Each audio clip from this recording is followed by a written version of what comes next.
Hi everyone, and welcome to the first My North London Facebook Live interview. The title of today's interview is How to Ditch Jargon, Scrap Waffle and Reveal Your Message. Rebecca Thomas of Thomas Editing reveals how to help your customers and build your reputation. I'm Colin James, and today I'm talking with journalist and editor Rebecca Thomas about how easy to read content helps your customers, meets their needs, answers their questions, and at the same time cuts out confusion. Welcome, Rebecca Thomas. And here she is. Hi. My first set of questions is about your background and experience, journalism, and how small business owners can understand who you are, where you're coming from, and how you can relate to where they are right now. Right. Okay. There's quite a lot in there. For starters, I wouldn't say I was necessarily working as a journalist anymore, though I'm a trained journalist. I was started off in the early 90s as a junior reporter, having done a year-long course to become fully trained, and learnt about how to write, basically, and how to write with a purpose. And I think the most important thing that I've learned that's really relevant to business is that you need to make words meaningful. You need to make them work really hard for the space that they're taking up. So that's why keeping things clear and simple is really important. So, I mean, what did you want to know a bit more about the sort of journalism that I did? Or? From when you started, what got you into journalism? What was the trigger that wanted you to be involved? Right. Well, Fleet Street? No, what it was that I'd done a degree in history of art, which I really enjoyed, but there's not much work in that. But then, so I was thinking, what am I going to do next? And I just was watching the news. I think it was the death of John Smith, the then Labour leader. I remember it. Just suddenly really impressed with how quickly the journalists sort of got the story out and got it together. It wasn't so much the finding the news story, breaking the news, doing something... what's the word? I can't ever think of the word. Doing something, revolutionary or anything. It was more the being impressed with the process of getting the information together, and getting it out there to people as soon as possible in a really clear, concise way. That kind of got me thinking about journalism. I've always been very interested in lots of different things. I've always been quite nosy, quite curious, and journalism was great for that because it just gives you the opportunity to talk to people about what they do in their lives, whether it's a personal story. I mean, I worked on local weekly newspapers, which I absolutely loved, because ordinary people were the celebrities. They were the stars. They were the ones that got to talk about. What newspapers were they? That was the Slough and Windsor Express series, where I was the Ascot reporter, which was fun. I started off my first week there, and I had to get a front page story and fill the page 3 with news as well. So I just had to go out. That was in at the deep end. Yep, absolutely, totally in at the deep end. You had to get a front page story, 2 down page stories for the front, a picture story, and the same for page 3. How nervy was that? Pardon? How nervous were you? Oh, it was kind of quite terrifying because you had to do it by the certain date as well. It wasn't like you get to the end, oh no, I haven't got any stories, because then it's an empty, you can't have an empty space in newspapers. No. You can't just get rid of the page. So it's this kind of lovely joint enterprise of finding something interesting to write about, or finding something and making it interesting, fitting it into a space and doing that all to deadline. and I sort of did that on local weeklies for about 13 years. I started off as a junior reporter, and then I became a features editor and a sub-editor, which are the people that write the headlines, make everything fit, check everything. And then I ended up as deputy editor on a couple of titles. Do you still have a copy of your first edition? Not my first edition, no. I haven't actually. I sort of wish I'd kept some of the stuff that I did. I mean, it was very varied, from knitting competitions to flower competitions. What was the most exciting story you did on the local paper? Well, my biggest claim to fame was I interviewed David Beckham, which was I got a surprise interview with David Beckham. And what was that like? He was lovely. He was such a nice man. He came in. He was in a recording studio, and it was the World Cup, that first World Cup that he was in, I think. And the footballers, the England team, used to practice in Burnham Beeches, I think, which was near Windsor.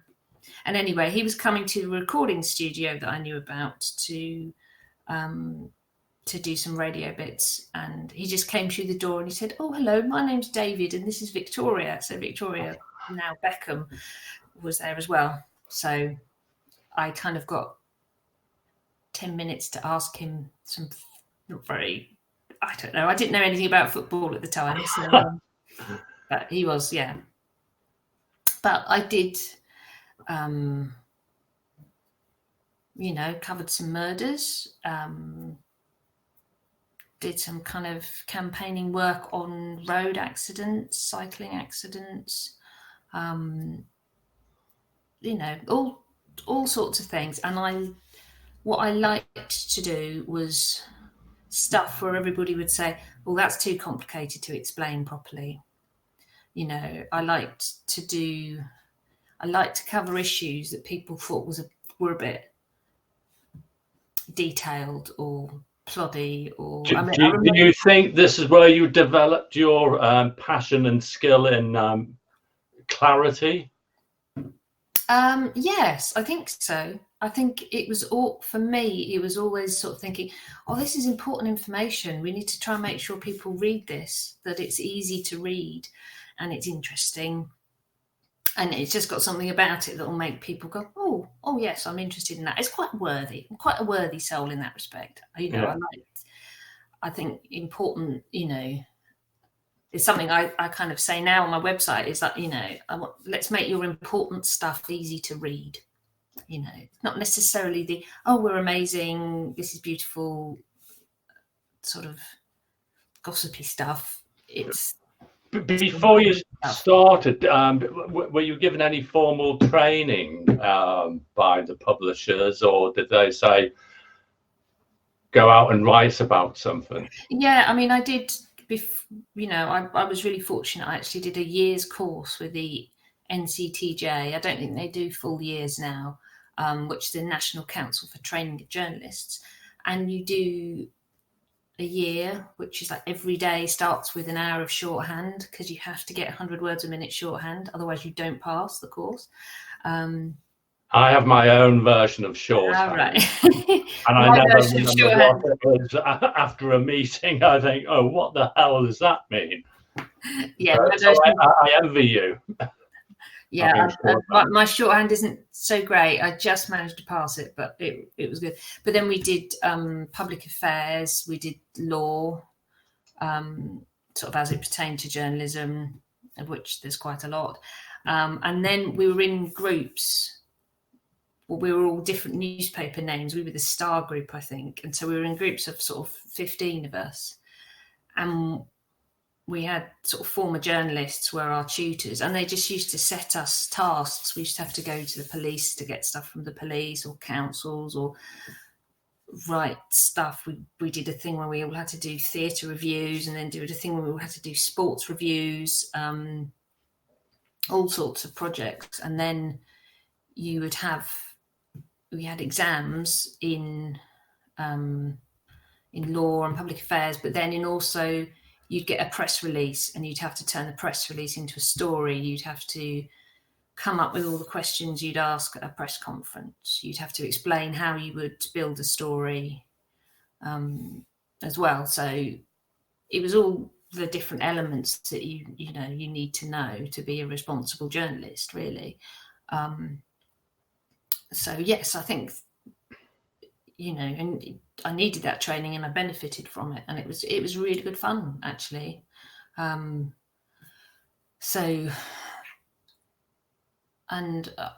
think that stood me in very good stead. And then after you've got your first qualification, you go off, hopefully get a job.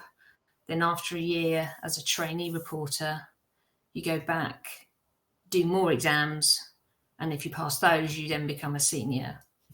So I'm a qualified senior journalist, for what that's worth these days. But And where did you move on from local papers to what was the next step in your career? Then went to work at the British Medical Association, the BMA, on Russell Square, which was very different. That was working on the magazine that they produce for doctors. This isn't the BMJ, which has got all the medical stuff in it. It's a newspaper about medico-politics. So it's like kind of like a trade union magazine for doctors, except quite different. And what that really introduced me to was operating for a company that wasn't, profit-based, which the newspapers were. It was all about stakeholders, which is a bit of a, all sorts of different people who are in charge, all sorts of different people who've got a say, who've got expertise, who've got personalities that need to be managed, and they had a lot more involvement in what we published. But that was, and that's where I kind of really got into doing lots of online news stuff. I kind of launched the online news service at the BMA for what it was, and persuaded them to put it outside the login, because there were lots of concerns about that, and sort of got into the beginnings of the social media stuff there, and learnt a lot more about consistency of style. It was much more of a controlled environment, whereas at the local newspapers, it was lots of, right, we've just got to get this done on time, and there were always things you could do better, but you just had to get it done. Whereas at the BMA, it was much more, we've got to get this absolutely right the first time. So you had a very strict house style. Yes, yeah. Yes, it was. And then we had other people saying, no, you can't say it like this, you've got to say it like that. And there was lots of... Going on to another question, and this is relating more to, hopefully for the audiences, is what experiences have you had in publishing that are relevant to our audience of business owners and our topic of how to ditch jargon, scrap waffle, and reveal your message?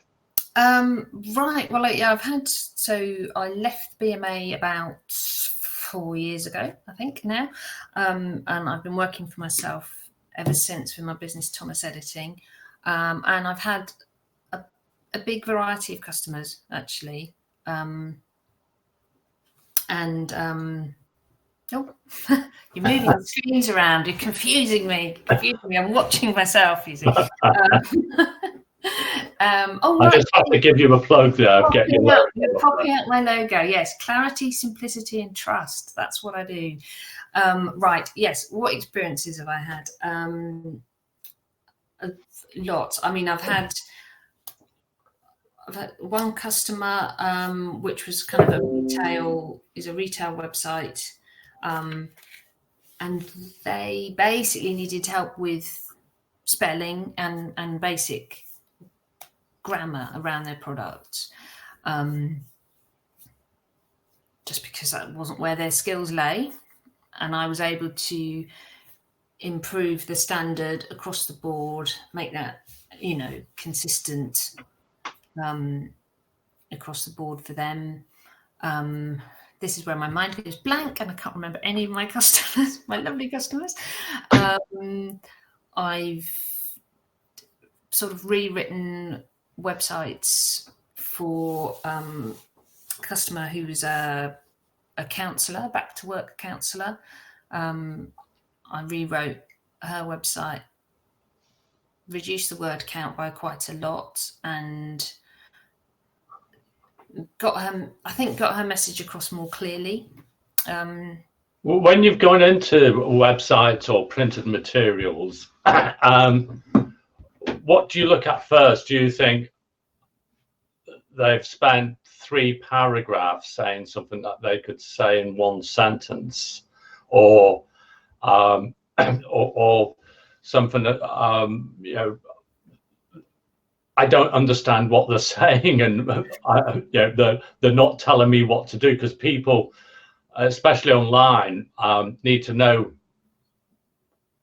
what they need to know immediately, and then if they're being asked to do something, to find the most simplest way to do it, or the most logical, easiest. And I don't know, on some large websites, multinational ones, including my broadband provider, their website is absolutely rubbish. I've been working in websites and online for 20 years, and I still struggle even after using this provider,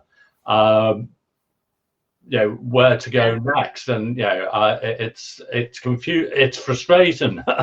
How do you go about advising your clients to say, well, you've got it all wrong, in the nicest possible way, and point them in the right direction, or rewrite it so that their customers can benefit, they benefit, and their customers benefit, so everyone benefits? What I will tend to do, what I do first is I just have a look at it. I'll just read it as I'm coming to it new. I try not to get too much information beforehand, because I want to approach things as your customer will approach things, which is, well, I don't know what this is. I know nothing about this. So I'll read things. I'll pick out the message, because there usually is something. Most people usually have got something clearly that they want to, that they want to say, that they want to sell, what their instruction is, what a positive, selling point of something is. It will be there, but you have to find it. What I find is that it's usually there in 4 different ways, and that's something that people do, which is perfectly understandable, which is part of the writing process.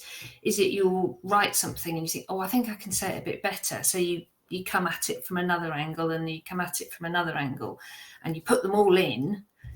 Whereas what you need, what then needs to happen is that you need to step back and then go back into it and edit it. It's the writing and the editing are 2 different processes. And what I find is that people have written things generally with a lot of passion, because if it's their own business, they know a lot about it. They've invested a lot in it. So they've written it, which is hard. They haven't gone back in and edited it. They haven't, because they think, oh, finally I've written it. That's done. That's Relief. done.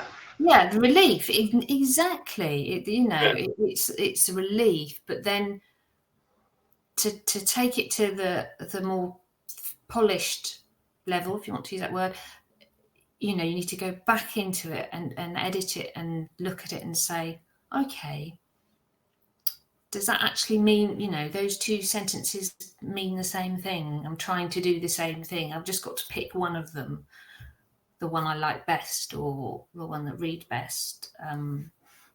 So a lot of it, I find, is go, well, I try and go at it and say, right, yeah, this is the really good bit. You really want this good bit to stand out.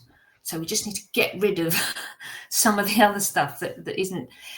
Going back to what I was saying about words being meaningful and doing work, is that every word on your page needs to be doing some work. It needs to be making an effort to communicate with the reader.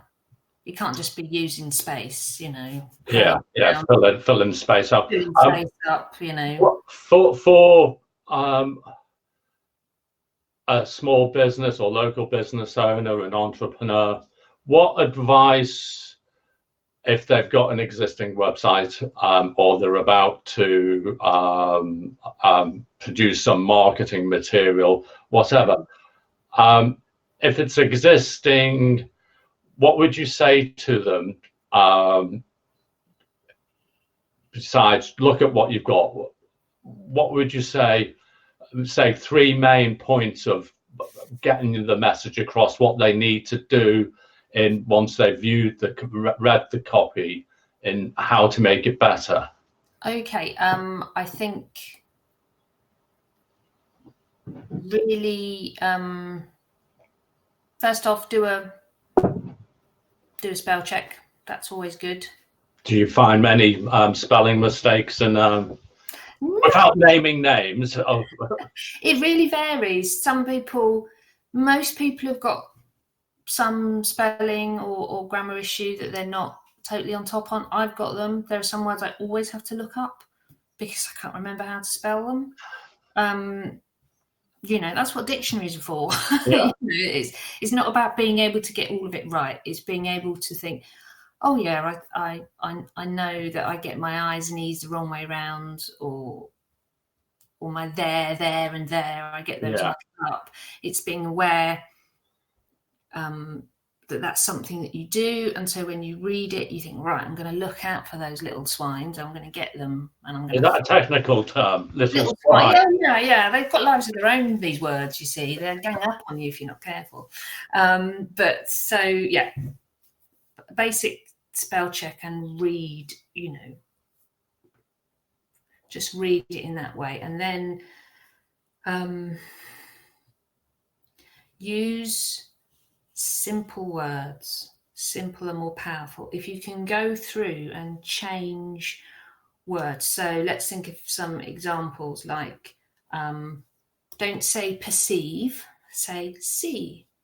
I perceive you have this. It's like I see you have this. Or you don't purchase something, you buy it. You allow, you don't authorize. You do things often, not frequently. You mix, you don't combine. It's sort of use short, simple words, and because they are totally proven to be easier for people to read, including very intelligent, educated people who've got lots of things to read, love, say, plain content. That I think it's a real matter of not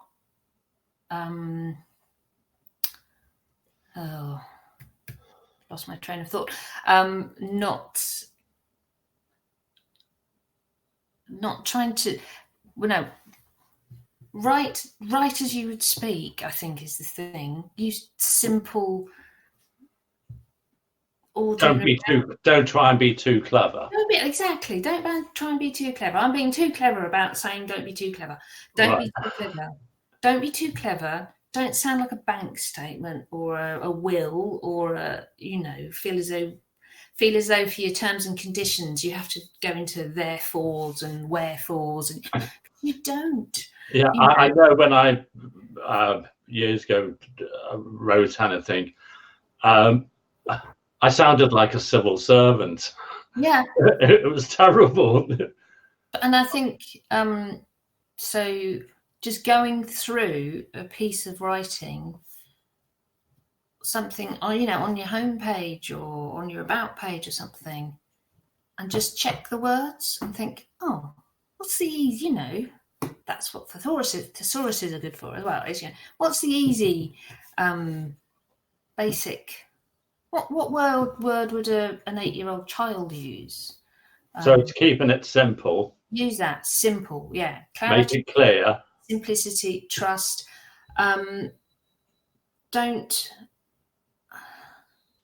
Don't assume that your people reading your page or material will know anything about what you do. So don't use jargon, which is one of the things you're talking about. Jargon.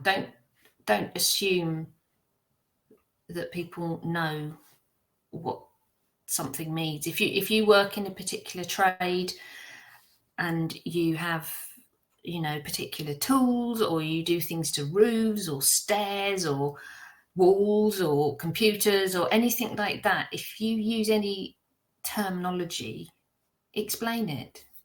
I find acronyms the worst when people expect you to know every acronym, and you kind of, it makes you, well, one, frustrated, and two, feel slightly stupid.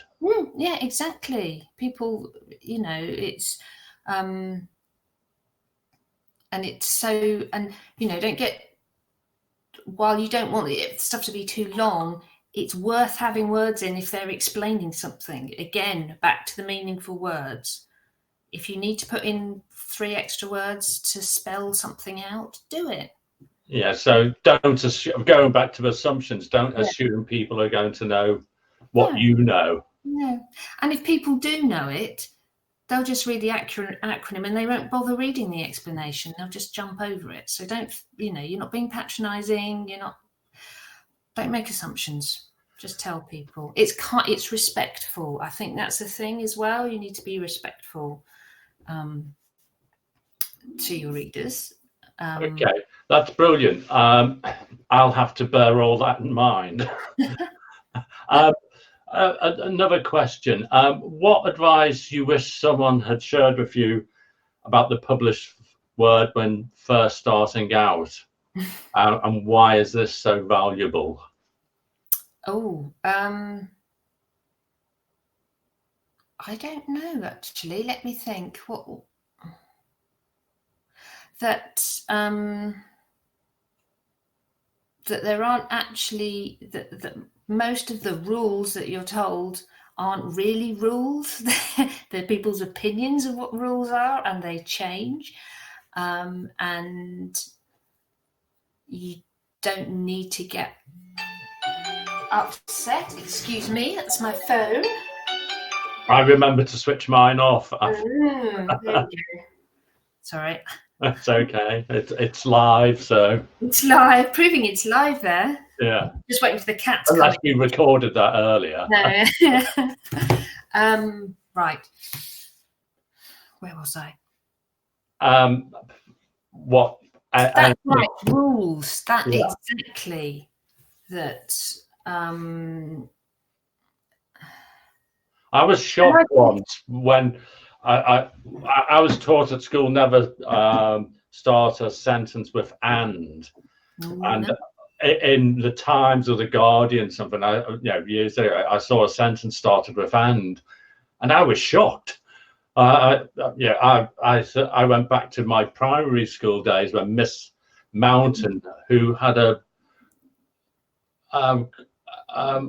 top-selling book called Aim High. It was all about grammar and everything, and so I everything she said was that's it. If she said it, it's right. And when I saw and it was a Guardian at the time, I was shocked. I said, how could they? Well, yeah, and it's and this is something I've learned. I'm a member of a professional body, the Society for Editors and Proofreaders, which is becoming a chartered body in a few months' time, which is great. And we've had lots of education at conferences about this very thing, that things do change. They have changed, and a lot of things that are so-called rules have been imposed and are kind of more to do with a kind of hierarchical system of language, we want to get into that, than to do with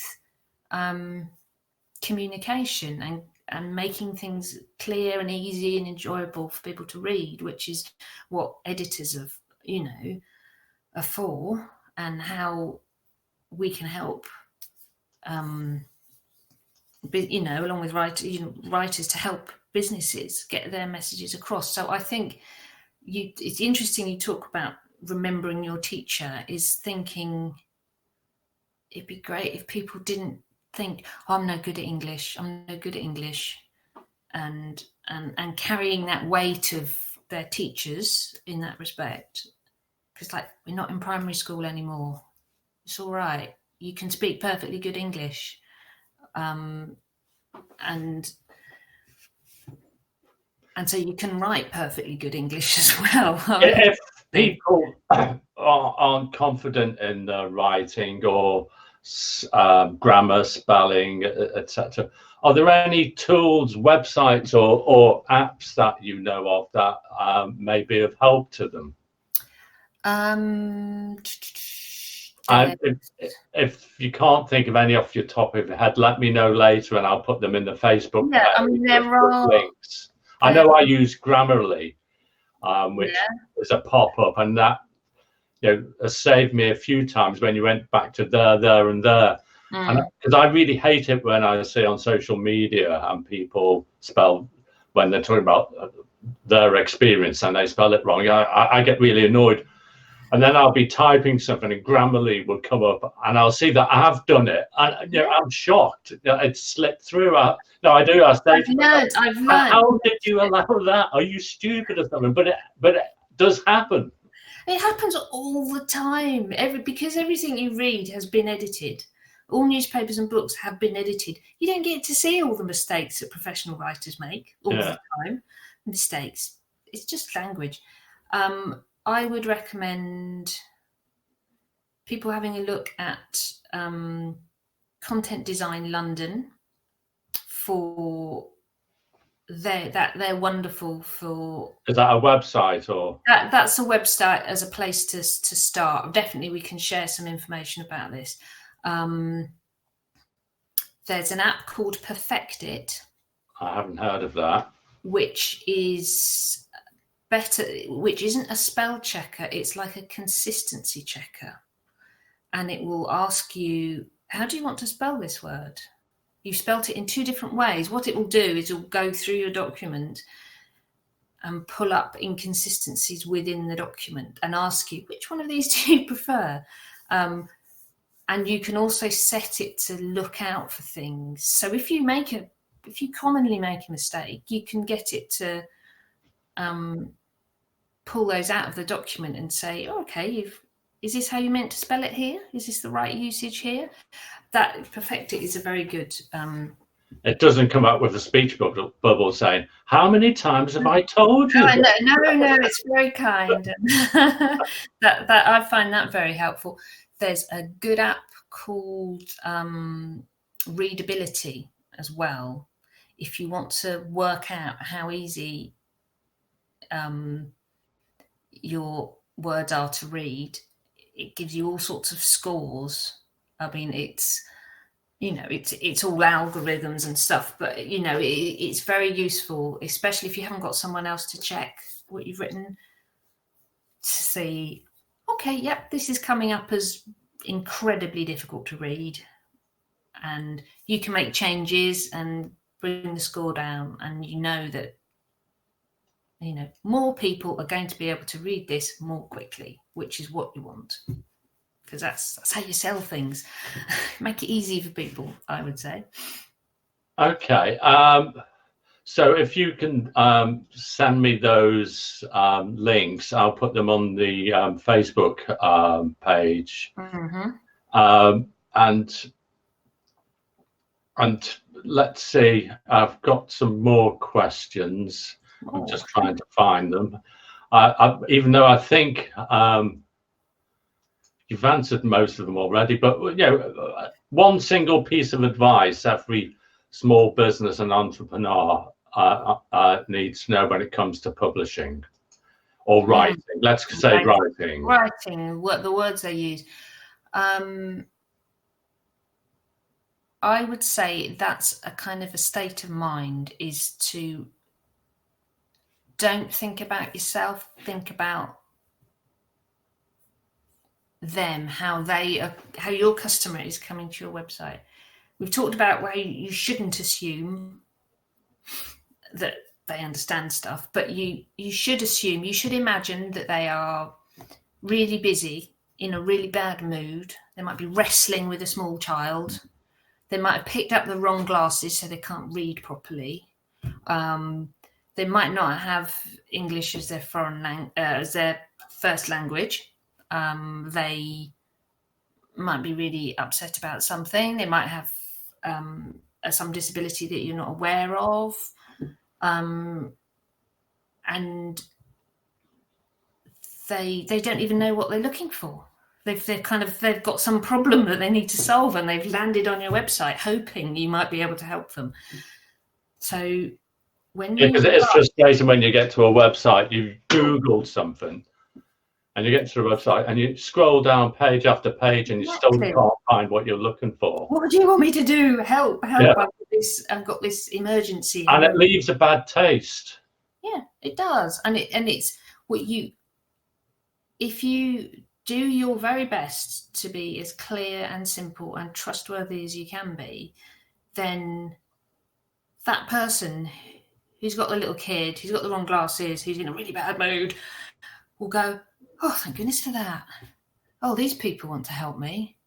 Oh, I'll see what they've got, what they've got to offer. I'll see if they can help me. So it's put yourself in the mindset of that customer, not the one that's going to sit back and go, I'm really interested in these amazing things. The 25 years of amazing experience they've got in, and I can understand, obviously people want to sell what they know and what they do, and they're proud of it. And so you can do the, hey, look at us side of things, but it's getting yourself on the other side and thinking, oh my God, what am I going to do now? Help, perspective, and thinking, how useful are these words to that person who needs some help? That would be, I think, my biggest piece of advice as a starting point. And then that kind of answers my next question, was about anything I haven't asked you about editing and publishing. I think that covers that. Yeah, I think that's I would say, right, leave, do something, leave it, walk away from it. Your mind will work it out. You'll be solving little problems in your head and go back to it. And you think, oh, right, yeah, I need to change that. Or I need, I could say that differently, or there's a mistake. That little break. From I get is keep things simple. Yeah. Keep it clear.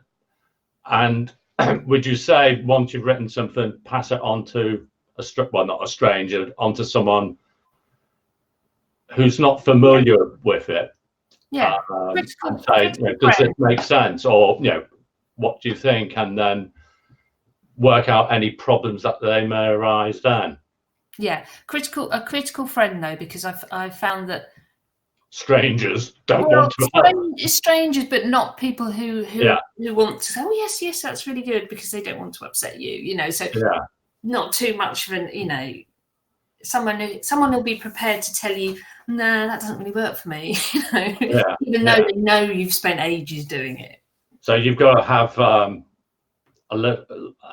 a slightly thick skin to accept that what you've spent hours, days, sweating, worrying over, still hasn't hit the nail on the head. Yeah, I had a colleague, and he was great. He was such a cool guy, and he used to say, I expect 75% of what I do to be wrong the first time I give it out. I expect people to find that many things I could improve in what I've written. And that's,